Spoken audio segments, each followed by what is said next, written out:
As one of the 80s biggest pop stars, Nik Kershaw still holds a special place in many people's hearts. But not in Sir Elton John's, apparently. At the height of his fame in 1985, Nik performed alongside Elton at Live Aid, played guitar on his hit Nikita, and the pair even recorded a duet together.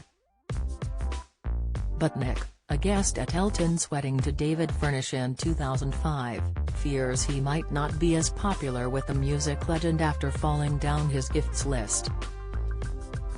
"You know where you are with Elton depending on what happens at Christmas," explains Nik. "I used to get a Fortnum and Mason hamper with Cristal champagne. A few years later I started getting just a bottle of champagne.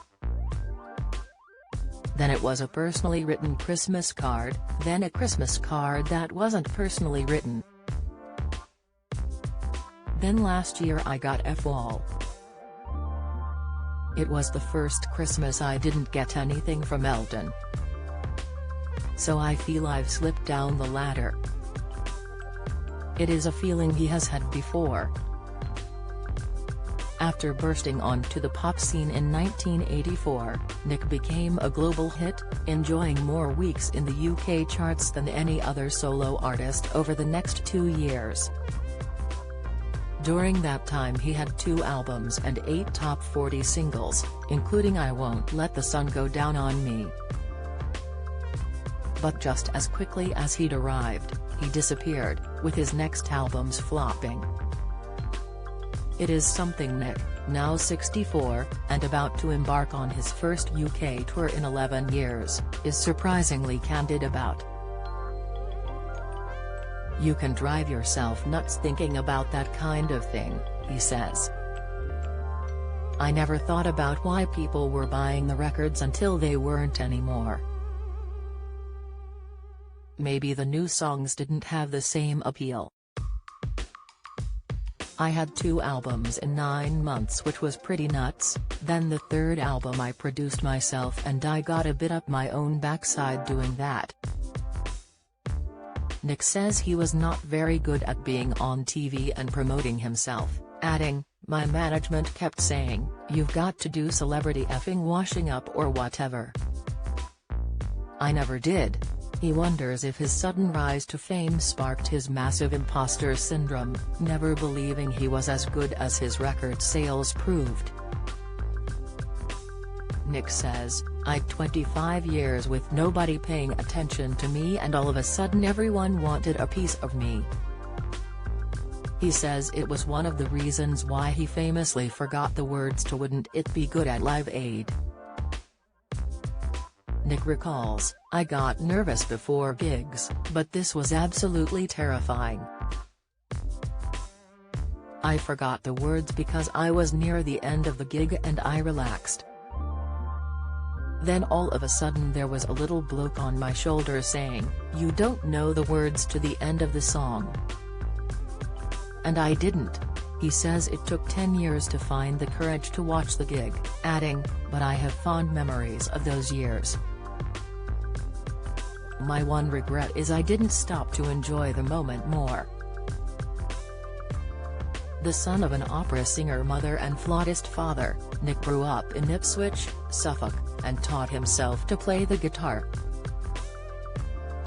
He left school before finishing his A-levels and worked at a benefits office while playing in local bands.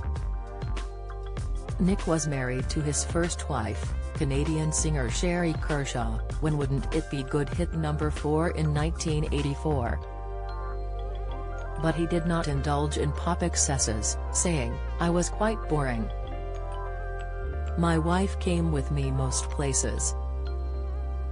Drugs, I had a little go on most, but didn't get on with any." It was not until after he had left the limelight that Nik got his first number 1, writing the one and only for Chesney Hawkes in 1991.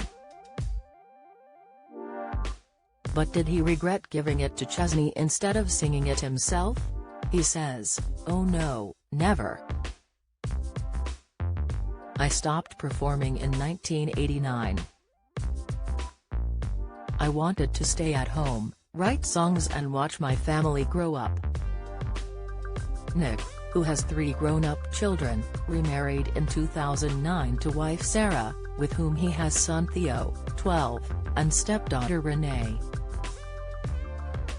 He says, "I'm older than Stonehenge as far as Theo's concerned.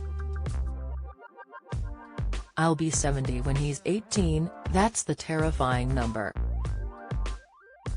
He is aware of it all and knows my songs and he comes to my gigs. He'll sit in the backstage really bored. But Theo shares his dad's love of music." Nik says, "I'm encouraging him to buy musical instruments and get recording equipment. He mostly plays drums. He might follow in my footsteps." Nik begins his No Glitz, Just Hits tour in the autumn, when fans will hear him play his songs without him running around the stage. Video loading. Video unavailable. Click to play. Tap to play. The video will autoplay soon. 8 Cancel play now. He says, "I can't run around anymore and have enough breath to sing. I don't know why I ran around so much. I think I was trying to make up for my inadequacies. I was clueless. Now I know people have come to hear and sing the songs. There was a time when I did get bored of playing the same old songs, especially when I had new material. But I've come to acknowledge they've been really good to me and enabled me to do so many different and interesting things. It was a really tiny period of time, but it defined the rest of my life. I'm eternally grateful for that."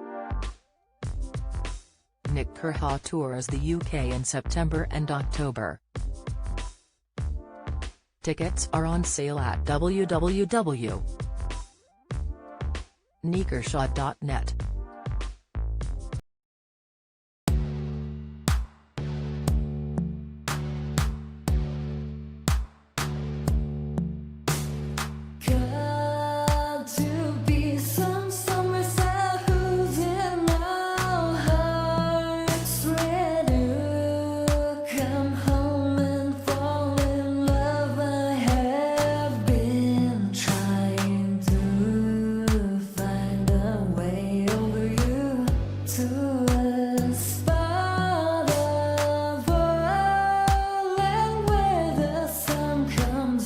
From above.